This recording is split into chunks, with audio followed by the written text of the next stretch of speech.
Vamos para mais um Cissa de Boa. Esse é um Cissa de Boa freestyle. Não tem roteiro, é um bate-papo daqueles, que vocês já conhecem. Eu vou relembrando um pouco das minhas experiências, pensando em conselhos que eu gostaria de ter recebido.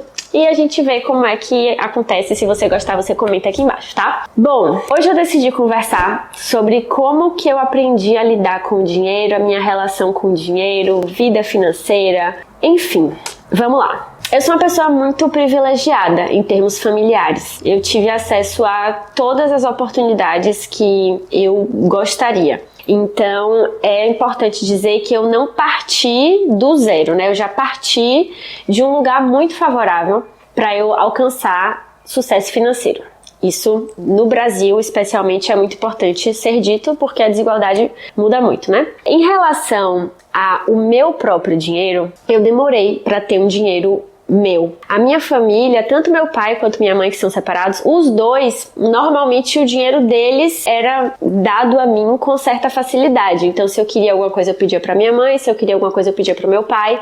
Eu não tive mesada. Eu não fui uma criança, uma adolescente que foi aprendendo a lidar com o dinheiro numa escala menor e depois virou um adulto, que lida com dinheiro. Henrique, por exemplo, me conta que quando ele era criança ou adolescente, sei lá, o primeiro celular que ele comprou foi com a mesada que ele juntou. Ele tinha a mesada dele, ia juntando, e aí juntou, eu quero comprar um celular, tá bom, vai comprar um celular. Na época, o celular não era, um absurdo como é hoje, E pra mim já foi muito diferente. Um belo dia eu falei, eu quero um celular, ou talvez os meus pais acharam que eu deveria ter um celular e eu tive um celular. Isso é uma coisa que eu acho que foi muito confortável, mas que talvez não seja o melhor jeito de educar financeiramente as crianças. E aqui eu não tô falando como uma especialista do assunto, Então, não vou dar meu parecer, não. Tô falando da minha experiência. A primeira vez que eu tive o meu dinheiro de verdade foi quando eu comecei a trabalhar. Eu fui estagiária de uma grande empresa petroquímica lá em Salvador quando eu tava na faculdade. E ainda no 5º semestre da faculdade, eu já fui contratada, carteira assinada mesmo, num cargo legal dessa empresa. E eu tinha um salário muito bom pra época, Pra hoje aquele dinheiro eu não tenho uma proporção assim exata. Afinal já faz o quê? Uns 8 anos, talvez? Não, mais. Faz 9 anos. 8, 9 anos, que eu fui de fato contratada.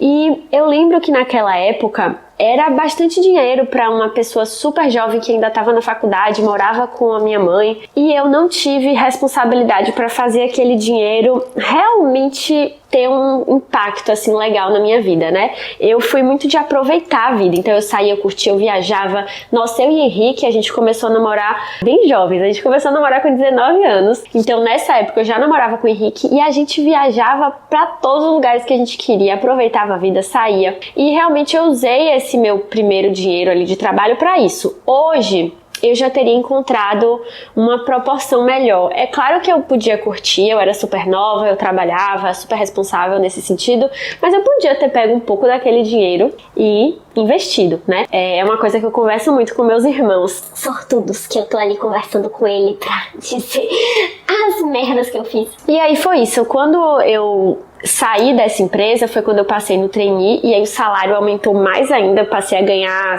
3 vezes o que eu ganhava antes, só que aí eu fui morar em São Paulo e aí o custo de vida já era muito maior, Então tinha muitos gastos de uma casa em São Paulo. Nessa época eu ainda tinha suporte financeiro da minha família.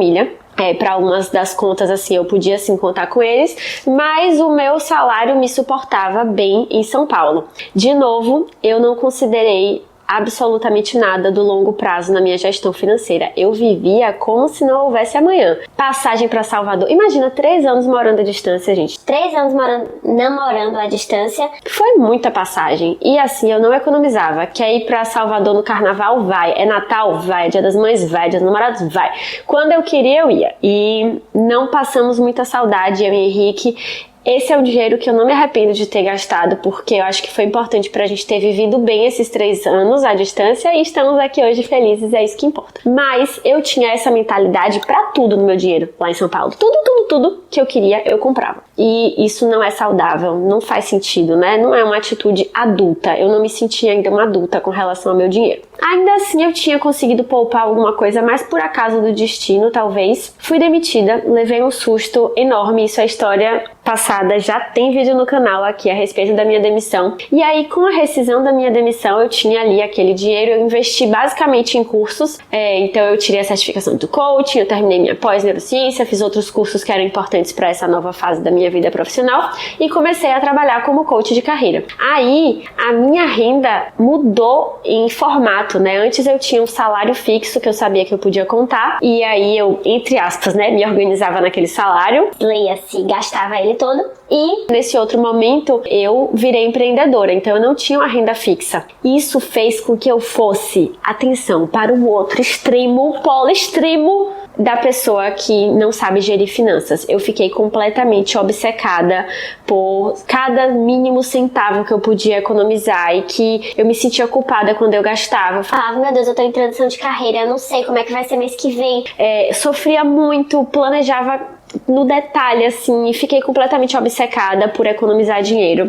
Gastei muita energia em economizar dinheiro, quando faria mais sentido óbvio, economizar, mas gastar muita energia em ganhar mais dinheiro. Eu demorei de entender que era mais interessante ganhar mais do que só pensar em gastar menos. A minha transição de carreira foi muito bem sucedida. Um ano depois eu já ganhava, com o meu novo trabalho como coach de carreira, a mesma coisa do meu salário anterior que eu tinha contado pra vocês. Sobre a minha transição de carreira, tem vídeo aqui no canal também sobre como eu me tornei coach, tá? E aí, durante alguns anos, eu vivi essa obsessão horrível em checar tudo e diminuir tudo e ficar pesquisando qual era o lugar mais barato de comprar uma coisa de 10 reais. E aí, finalmente eu entendi que eu não iria enriquecer assim. E eu não sei o que é que você quer, mas eu quero enriquecer. Tá? Eu quero enriquecer, eu não vejo problema nenhum em falar isso. Eu amo meu trabalho, tem muitos motivos para eu trabalhar e um deles é ganhar dinheiro, tá? Então, se essa não for a sua visão, tá tudo bem. O importante é que quando eu percebi que o enriquecimento não é só sobre economizar, mas mais importante do que isso é fazer mais dinheiro, eu finalmente encontrei esse equilíbrio na minha vida financeira. Então perceba que antes eu não pensava nem em ganhar mais e nem em gastar menos. Eu vivia a minha vida com as boas oportunidades que eu tinha alcançado e sem nenhuma responsabilidade financeira. Aí, quando eu levei o susto da vida, eu fui pro outro extremo, a desesperada que só pensava em economizar e achava que não ia crescer e ai meu Deus, socorro, cadê o dinheiro? Economiza, economiza, economiza. Finalmente eu falei, ok, deve ter um lugar no meio do caminho que é mais interessante para minha vida financeira e é nesse lugar que eu busco estar agora. A minha prioridade é sempre fazer mais dinheiro. Todo o dinheiro que entra eu uso com responsabilidade, mas sempre com equilíbrio entre me dar alguns prazeres momentâneos, de acordo com o que faz sentido na minha realidade, e também investir no futuro pessoal, na minha empresa, nos meus sonhos, no que eu quero, no estilo de vida que eu quero manter. Nessa jornada toda, quando eu fui percebendo a importância de economizar e depois percebendo a importância de ganhar dinheiro, eu estudei sobre investimentos. Hoje eu posso dizer que eu entendo bastante sobre investimentos. Renda fixa, renda variável, a importância de ter uma reserva de emergência com liquidez imediata, a importância também de ter uma carteira diversificada, de acordo com o momento que você precisa, né, daquele dinheiro. Então, se você precisa de um dinheiro para um ano, você não vai investir da mesma forma que o dinheiro que você prevê para sua aposentadoria. Então, hoje eu entendo bastante de investimentos, isso me deixa muito segura, isso me deixa motivada a investir, né? Cada vez que eu paro ali no final do mês para olhar como é que foi a rentabilidade do mês, quanto que a gente conseguiu poupar como família, eu me sinto mais motivada para continuar sendo responsável em relação ao meu dinheiro. E um ponto importante, que eu não sei se faz a diferença pra você, é que desde que eu sou casada com o Henrique, a gente tem o mesmo dinheiro. Então, tudo que é meu é dele, tudo que é dele é meu. Na verdade, não tem meu e seu, tem nosso. Tudo que é nosso. Entrou dinheiro na conta, é nosso. Saiu dinheiro na conta, fomos nós que gastamos. O nosso dinheiro não necessariamente precisa estar em uma conta conjunta. A gente até tem uma conta conjunta aqui na Austrália, mas a gente também tem contas individuais lá no Brasil.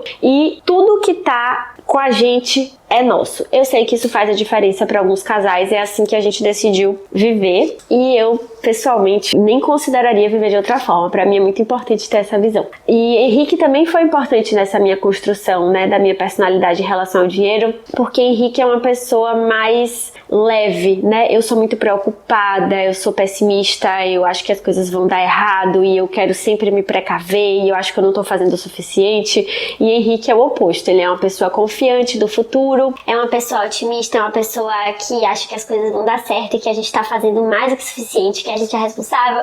Então acho que é uma união de duas personalidades assim complementares que para nossa vida financeira é bem legal. Acho que é isso. Se você tiver curiosidades, pode mandar aqui, tá? Acho que não tem nenhum segredo que eu preciso guardar a respeito desse assunto. Se você tá passando por essa transformação da sua visão em relação a dinheiro, eu espero ter contribuído. A gente se vê no próximo Cissa de Boa. Aceito sugestões, inclusive, de temas, se quiser deixar aqui também. Curte muito o vídeo, que isso me ajuda. Um beijo e até mais.